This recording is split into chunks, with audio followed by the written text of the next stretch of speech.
Les éléments français du camp de Gaulle à Libreville ont reçu les différents médias de la capitale gabonaise. Objectif: découvrir le site du camp qui offre des formations et des stages aux éléments de plusieurs pays.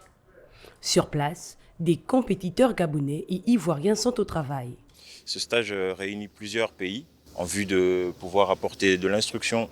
Donc là, en face de vous, vous avez ce qu'on appelle préparation de sac et installation de bivouac. Un parcours du combattant parsemé d'embûches qui visiblement nécessite beaucoup d'efforts physiques à franchir.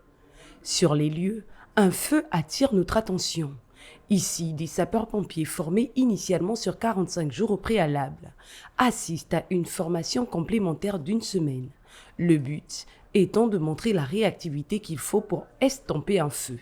Nous avons tous les mois 1 semaine de formation complémentaire incendie au profit des sapeurs-pompiers gabonais qui sortent de formation initiale. Des échanges autour des fake news à l'encontre des éléments français ont été le moyen d'apporter un démenti sur les accusations portées à leur égard. Un des objectifs principaux, c'était de couper court aux fantasmes qui pouvaient courir sur notre camp en l'ouvrant aux journalistes qui pourront donc témoigner de ce qui se passe entre nos murs. Deuxième sujet qui était la lutte contre la manipulation de l'information, qui devient un sujet majeur. À chaque fois que vous lisez une information, c'est de ne pas réagir dans l'émotion. Donc essayez de regarder qui a posté, quelle est la source. Une journée au cours de laquelle plusieurs activités ont été présentées sur les moyens qui permettent de protéger l'environnement et les personnes ressources.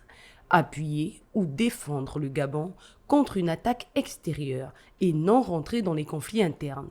Telle se traduit la mission des éléments français au Gabon, qui se disent toujours disposés et disponibles à la presse.